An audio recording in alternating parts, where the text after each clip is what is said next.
Great, thanks. Sorry, I can't get up on this stage because that's not how I roll. I've had MS since '98. I'm currently secondary progressive. And I thought when I first developed symptoms associated with my mobility, I thought I had to stop doing what I was doing. I thought I couldn't be a performer because I didn't know any other performers with disabilities. And since then, I've had a complete shift in perspective.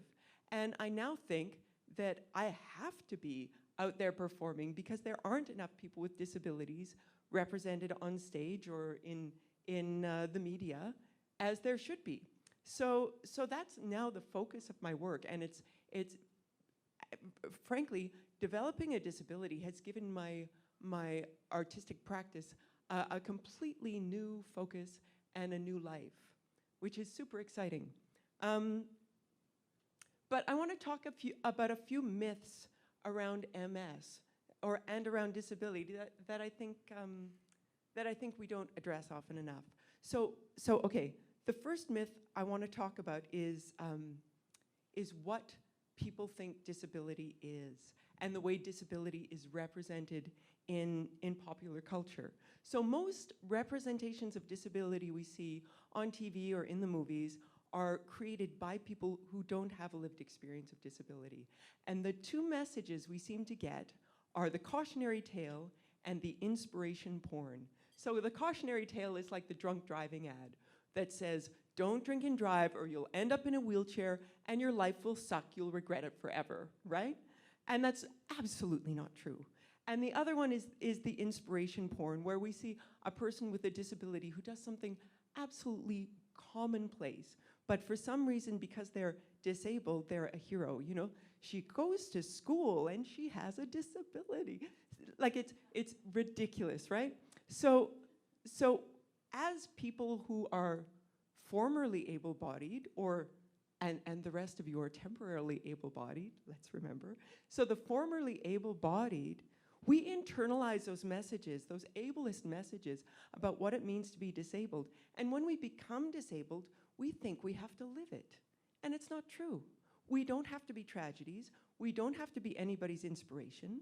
We can still have full, meaningful lives with our disabilities, through our disabilities. We don't have to fight our disability. We can move through it and into it and towards it, towards a new life. So that's the first myth. The second one is that with MS, your life is hard.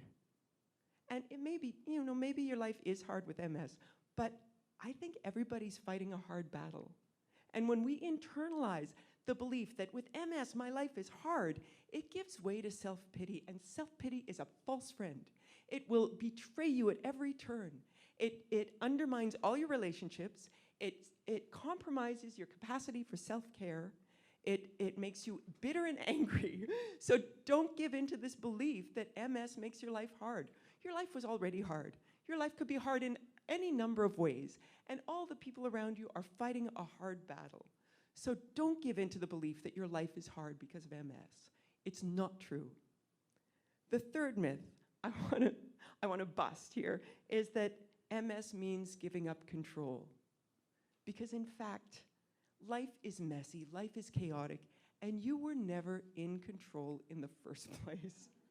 And I think what you were talking about, that particular demographic of men who have a really hard time coping with MS, I think it's because that particular age group and that gender are told that they have to be strong, independent, in control, and that they have to have a measure of control in order to be men. And then when they get MS, they have to sacrifice that, and they've bought into that myth of the strong individual, the Marlboro man, and it's bullshit. You don't have to be that. You're not in control. You never were. If MS is taking away control, it's just revealing to you who you always were. And you can embrace that new identity and not fight it. The fourth myth I want to address is that, and here I will admit that I'm speaking without authority because as a professional artist, I'm self-employed. So when I developed MS, I didn't have any sort of disability pension that I could rely on. There's no pension for me. I have to keep working.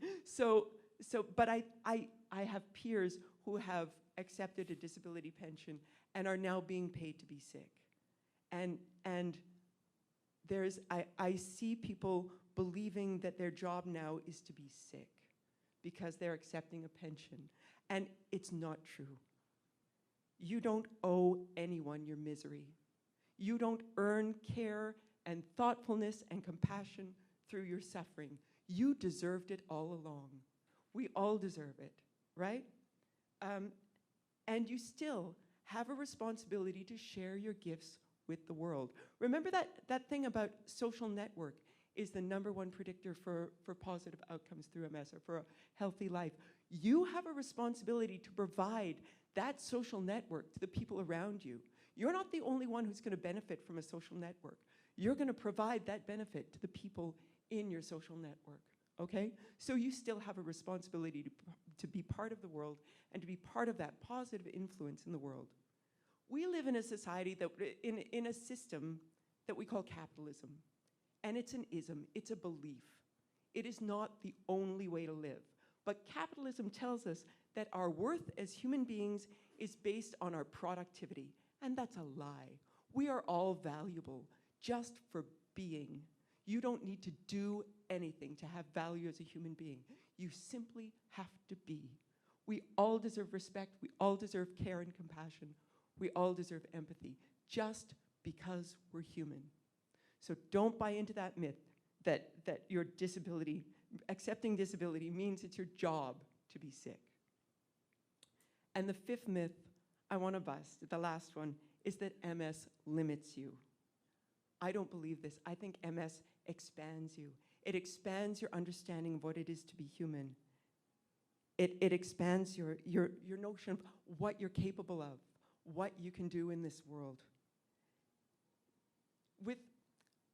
With disability, there's an element of failure.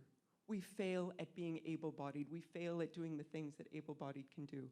But with failure comes freedom. Honestly, I believe this. Failure is not to be overcome. Failure is to be moved into and experienced so that you can discover the thing that everybody else is avoiding, because there's something new in your failure that is a teacher that you need to embrace. And I think failure gives us freedom to be who we are, to be who we always were. There's this myth of normal. There's this myth of neutral that isn't true. There's this thing that we think we have to conform to that is actually a lie, and it limits who we actually are, who we truly are in our core.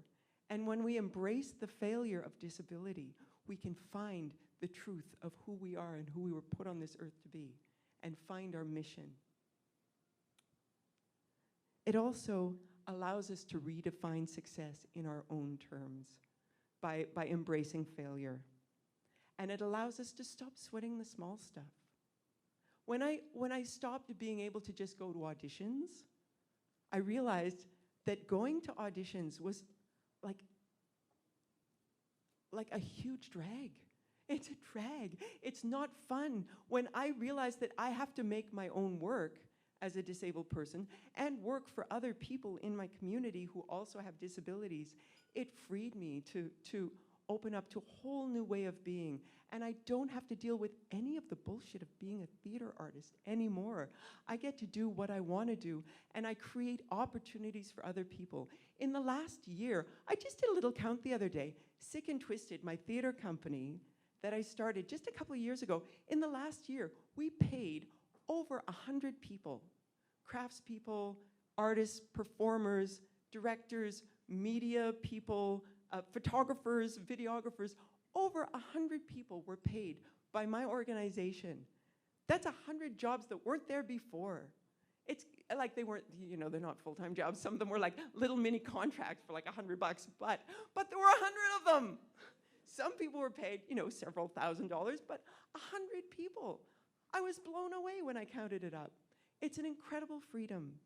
So honestly, embrace the failure that comes with not being in a normative body. Embrace that you have a unique way of moving through the world. You have opportunities that other people will never get to discover who they truly are. Okay, that's it.